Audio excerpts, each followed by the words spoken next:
Hi, everyone, and welcome to another episode of She Plays Games. I'm your host, Lauren, and in today's episode, I'm talking with Loukia Kyriakidou. Loukia, or Lucy for short, is a freelance 2D artist with almost a decade of experience within the gaming industry. Lucy went into freelancing straight from university and has since managed to lend her artistic talents to over 20 games.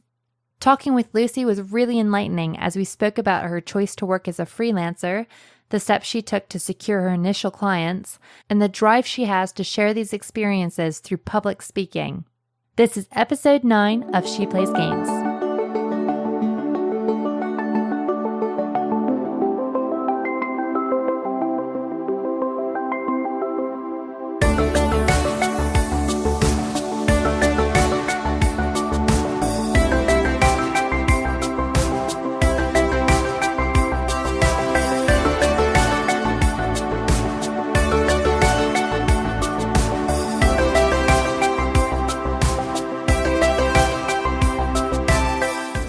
Hi, Lucy. Thank you so much for coming on the show. Thank you so much for having me. It's really exciting. Before I can say anything else, can I just say that I just think that your style of artwork is so unique and just it's so lovely. I was looking through your portfolio website for perhaps longer than I'd care to admit, because I was just so amazed at how different your styles are depending on like sort of what you're doing, like what you're working on. It's really cool. How do you balance your own flair with the vision that your clients are asking for? I mean, that must be difficult at times. Yeah, well, first of all, thank you so much for saying all those nice things. Absolutely. I guess a lot of artists like to experiment with different mediums. And I mean, I do that a little bit. But I've always liked experimenting with different styles. And I find it so refreshing and it keeps things fresh for me as well, like and interesting to do different things, like Absolutely. Try different styles. And I think that kind of helps when it comes to doing client work because it means it's easier for me to adapt to a certain style. Yeah, definitely. Yeah, I'm usually... in a lot of the projects I'm involved in, I tend to be involved from quite early on. So a lot of the times I help with building the style. So I kind of use my own variety and like my own experience in what works and what doesn't. So I kind of don't have to adapt so much. I make my style work for the particular game. Yeah, so it's like, you kind of get them into the direction already. Yeah. It's like, yeah, this is me. Well, I guess that's the thing. It's your brand, isn't it? Like they're already having you as their person, their artist. So yeah. I guess they're almost sort of buying into your brand anyway. Yeah, I mean, and even in projects where there's already a set art style, they have already seen what I do. So they're kind of like, oh, that looks like something that could work for what we have. And I do tend to be quite clear up front. If people want highly rendered things, that's not my thing. If they've not seen my work, I'm always like, this is what I do. Do not expect anything else because we'll both be disappointed. Oh, yeah. Yeah, like if you're having like a Mona Lisa game, it's like all, oil paintings and although that sounds like it'd probably be a bit fun. It would be fun, but I feel like I wouldn't do it justice. But no, I mean, like, yeah, your styles are all really, really cool, and you are quite versatile in yourself anyway. Do you think that also, like, setting things up the way you do you think that's one of the benefits of being a freelancer as well? Oh yeah. I think this variety is always so refreshing, and freelancing is something I've always wanted to do, and it just keeps everything so flexible in my personal life as well. And I still that kind of helps me not burn out as much. Yeah, it's great freelancing. And I hope I'm not going off on a tangent. It's just this variety is what keeps it so interesting. Yeah, no, I mean, like that's the thing. Like, I mean, obviously, I'm sort of a freelancer as like I guess like content creator. And so, it's just working for yourself. There is a kind of like empowerment there, isn't there? Yes, definitely. And it helps you just have your life the way you want it, isn't it? And Yeah. working from home in my PJs, that's always fun. That's also nice. And you don't have to share your tea with anybody. You don't have to share your coffee. It's just you. And having homemade meals. Oh, that's good. Yeah, that's a nice thing. So, I mean, with that in mind, sort of what do you give yourself in order to sort of mandate it? Do you give yourself like certain hours a day that you have to work, or does it depend on the project? It does depend on the project. Well, I try to keep roughly times of the studio I'm working with, even though I tend to start a bit later in the day and end a bit later. Well, you can do, can't you? Yeah. But sometimes, because I tend to be quite quick, if one day I finish early, and I'm ahead, I'm not going to force myself to sit and do all the work. It's just if I'm done in 7 hours, and again, I'm ahead of where I need to be and where I want to be. As long as I get my work done, I feel like I'm happy. Although it's easier said than done. Sometimes I'm like, oh, but I could squeeze in so much more. Yeah. Especially if you're passionate about a specific project as well. Yeah, oh, exactly. At the moment, that's my issue. Oh, I get so into it.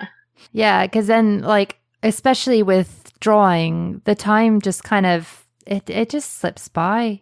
Yes. Oh my God, it really does. And again, it's like you said, if you're really passionate and you're enjoying what you're doing, it is work, but it feels like such a fun work that you just want to keep going, and you just want to make it the best it is. So you end up losing yourself in it, which I guess can be bad, but in small doses, it's good. It's like that good and bad mixture. Because I remember at the Women in Games conference, we talked a lot about payment and that type of thing. And like, there's a lot of people out there who really sort of assume that, oh, well, you're enjoying your job, well, then we shouldn't have to pay you for it, right? And it's just kind of like, well, no. Yeah. So I always say that it's a bit of an issue that this industry is a passion industry. Like it's a bit of a double-edged sword, because while it's fantastic and people just live and love what they do and it's brilliant, I feel like it's very easy to take advantage of that. Of course. In many ways. So as long as we're kind of a bit more aware that it is also a job. Yeah. And it's like constantly trying to like convince people of that.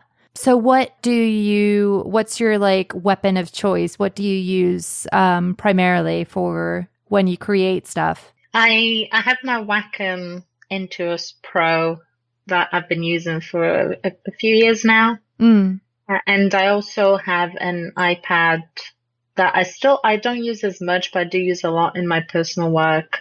Or when I'm traveling. It's fantastic for when traveling and trying to do work on the train. Yeah. I have one too. I have the pencil is fantastic on it, isn't it? Yes, it's magic. I just like it so much. Like I was really torn between the two, honestly. What, a Wacom and an iPad? Yeah. They just feel so different. I did try a Cintiq, and I know all artists are so excited by it, but I think I'm too old for it. No. My arms would hurt, and then my back would hurt. And I was like, I guess it's what you're used to. Yeah, 100%.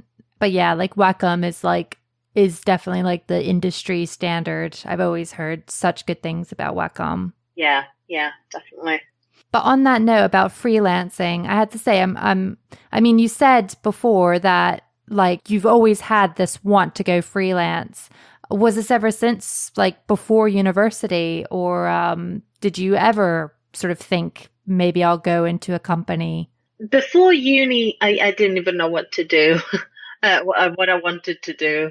But at uni, I think I kind of started seeing like the different ways that you can work, and freelancing just appealed to me straight away, just from the sheer variety of things you can do.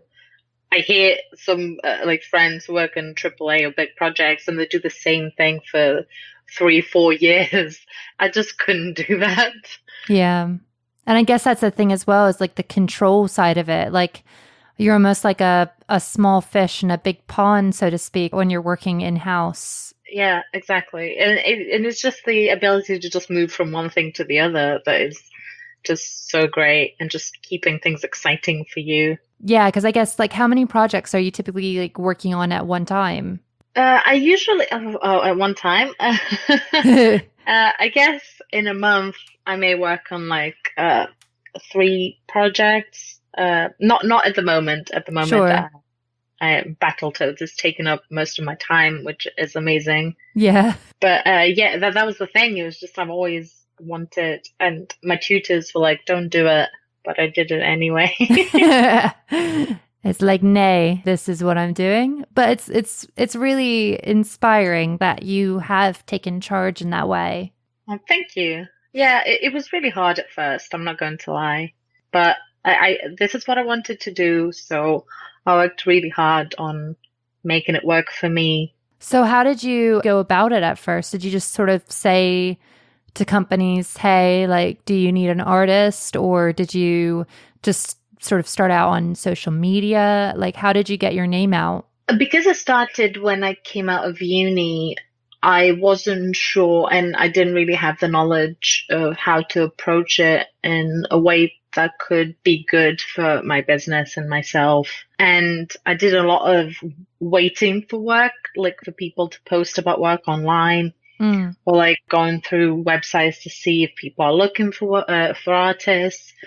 And I slowly realized that just staying in my house was not the best way to get involved and like with the industry and get my name out there. So I started going to events, which at first it felt like a waste of time when I could have stayed at home and like maybe work on my portfolio or look at more things if anybody's looking for artists online. Yeah. But it really, I really started to realize that meeting people is the way to get work in this industry, because it's so small and everybody knows each other and people move around from studio to studio.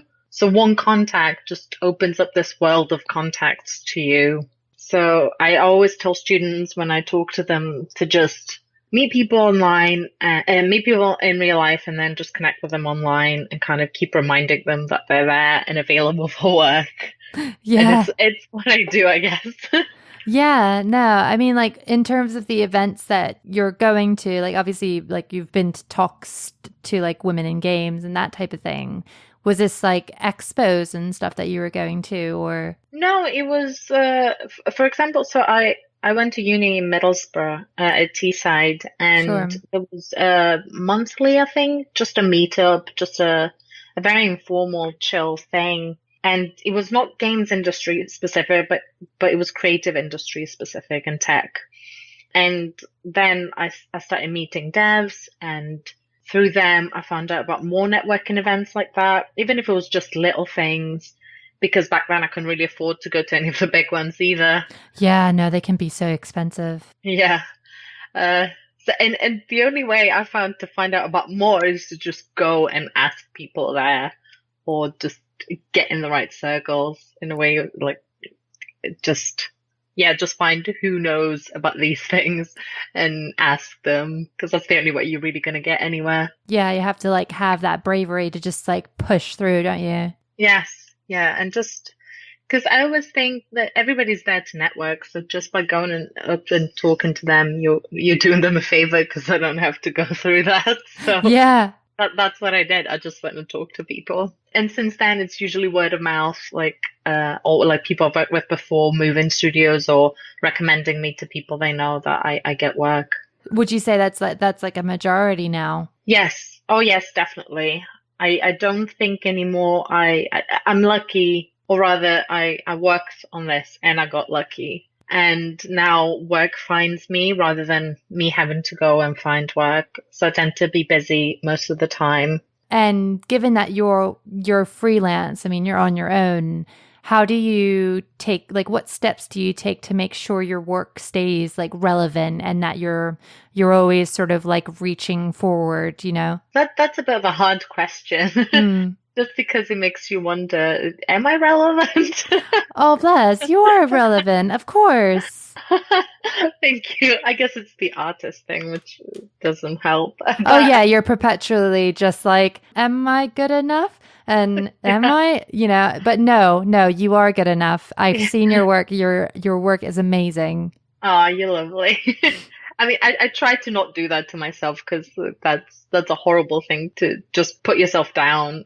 It's hard. It's so easy to do, though. It's so easy. It is. Like, I was asked at an event how you get over imposter syndrome, and I was Yeah. like, look, that doesn't go away. I don't think anybody like you just learn to manage it. Yeah. But that's how it is, unfortunately. If somebody has learned to make it go away, they should really share their secret with me. Yeah. No, I mean, like, I've looked on like YouTube. There's this guy actually who does like Tai Chi.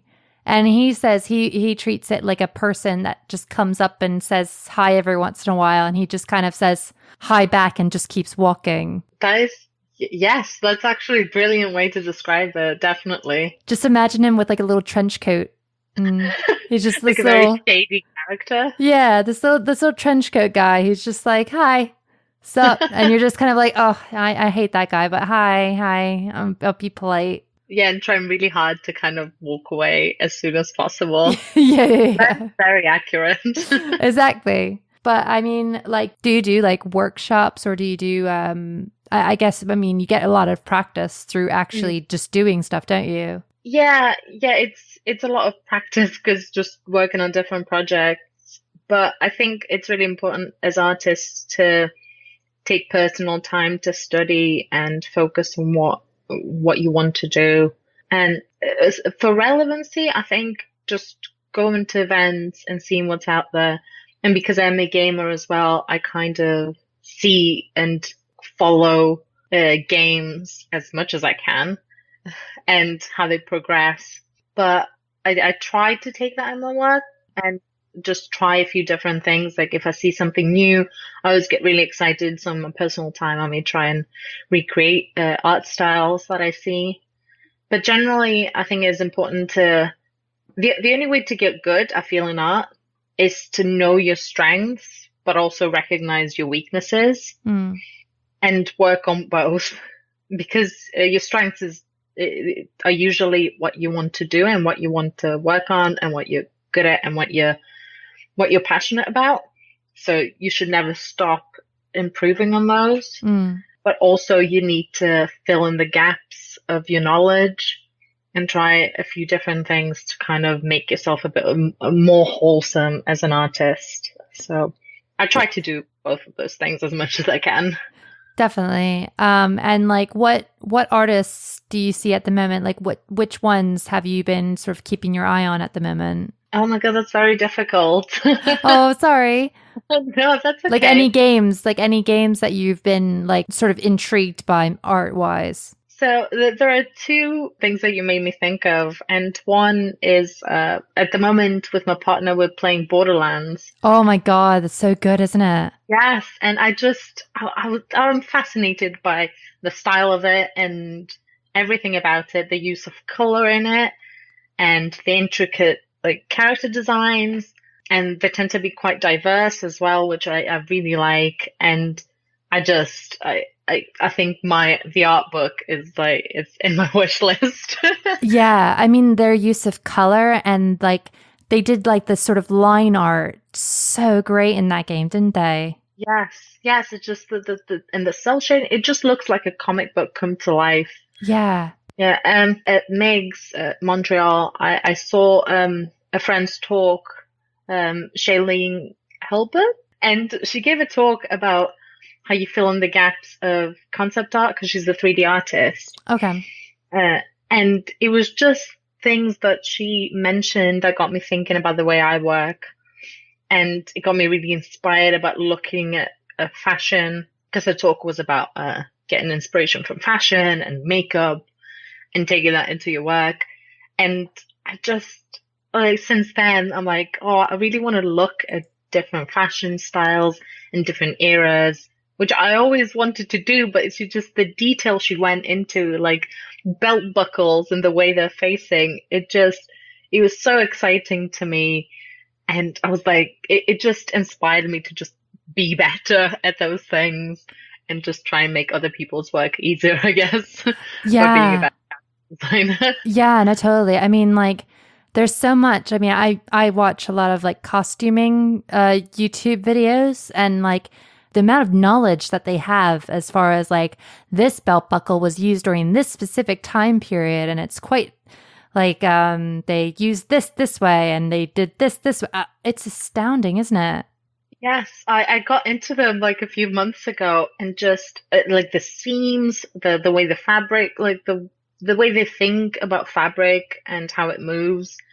It's just fascinating to see. Yeah, and why they actually had things in the way that they did, because like in sort of earlier periods, everything kind of had a use, didn't it?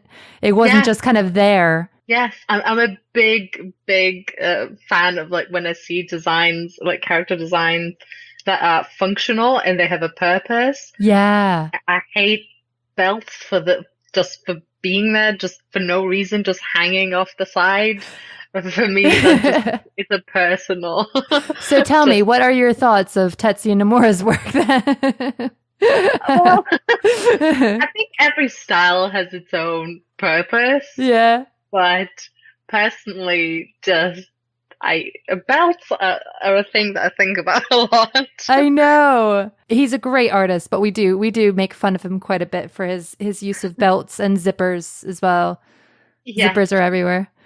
But but yeah, no, sorry. Don't mean to bash Tetsuya Nomura too no, much, but that everything has a purpose, the like in belts. style. Not maybe not the belts themselves. The The belts. style maybe does. So yeah.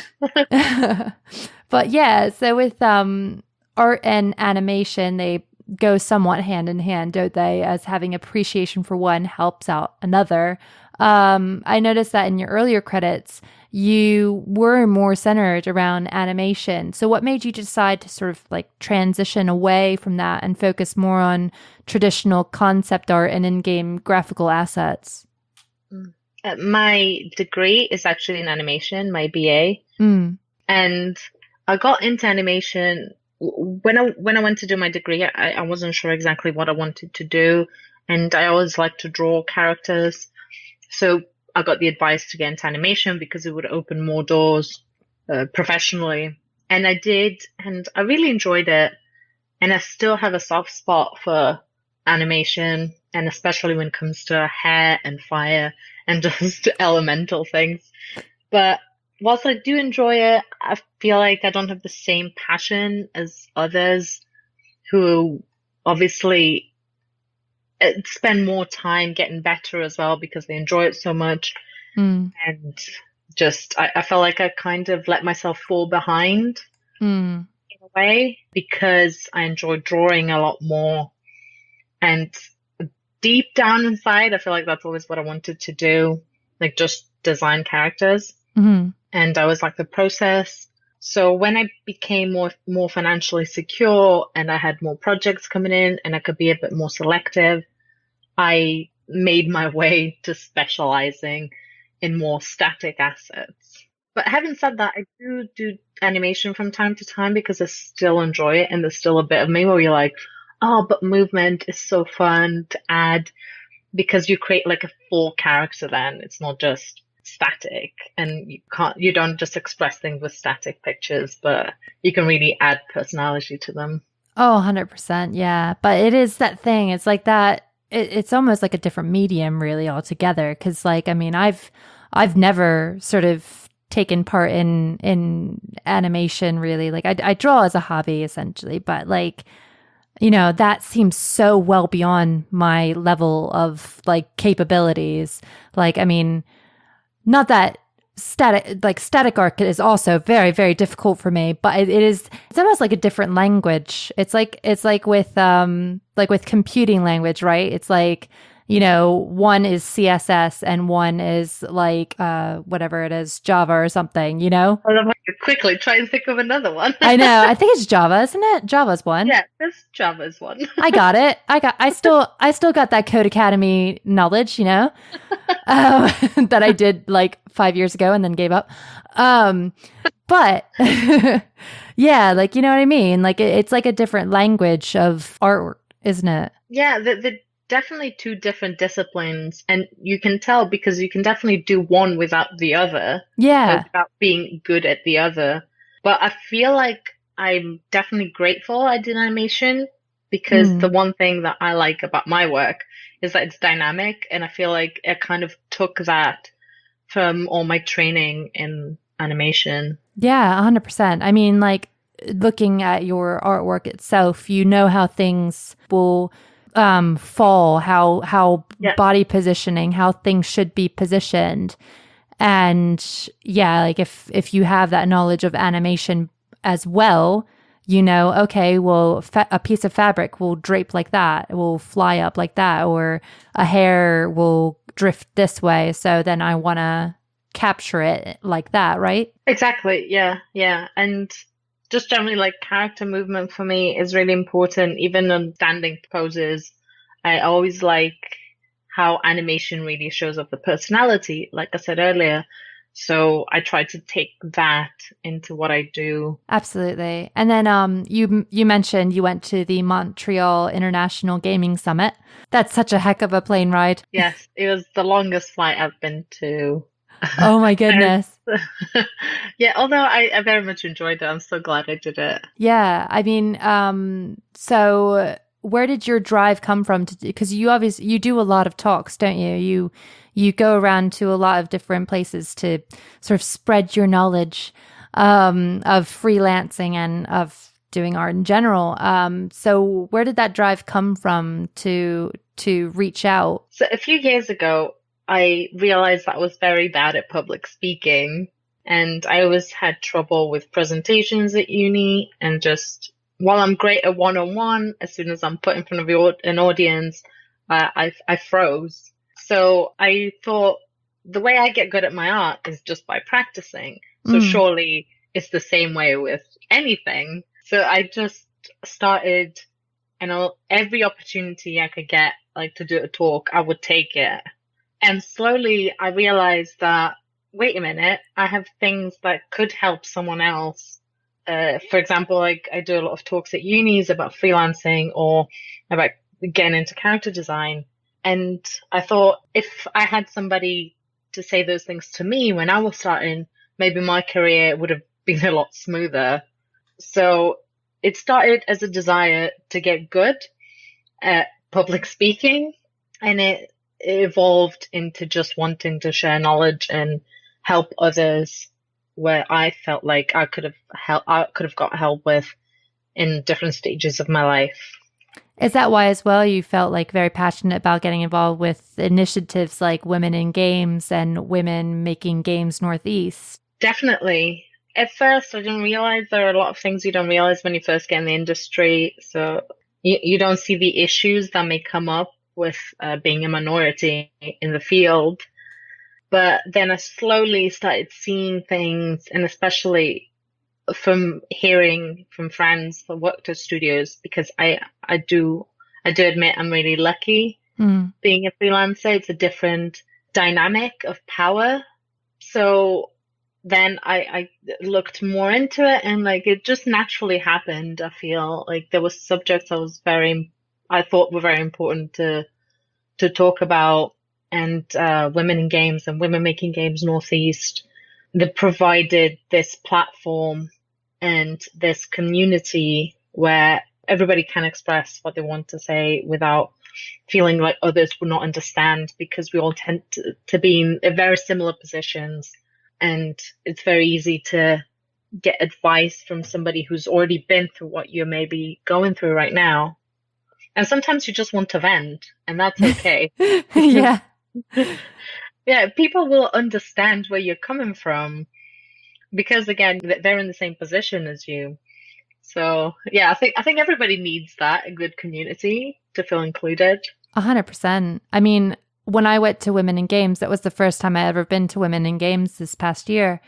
I was like, I feel so great to be in a room with so many women who actually know the games that I play. Because I'm currently living in an area where I'm just surrounded by mom friends, and granted, they're a lovely bunch. But I mention anything outside of the realm of Fortnite, and it's just a foreign language. Like, I was just like, this is amazing. I actually am with my kind. Yeah, exactly. That's the feeling. And it's a great feeling. And also seeing women who are where you want to be, like later on, and saying, oh, look at them. They've done it. So that means I could be there. I could achieve that. It's just inspiring. Absolutely. Well, thank you so much, Lucy, for coming on. And thank you so much for talking with me. Oh, thank you so much for having me. It honestly has been so fun. And one-on-one, like I said, is so much easier. And you've made it so easy for me and so chill and really fun. Thank you. That's it for this episode of She Plays Games. If you'd like to learn more about Lucy, you can follow her on Twitter at LucyDoesArts.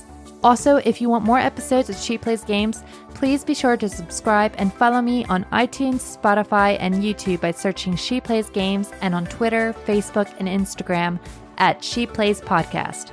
Our next episode will be on Monday, December 9th. And if you want to be on a future show or want to nominate someone to come on the show, you can email me at ShePlaysPodcast@gmail.com. See you all next time on She Plays Games.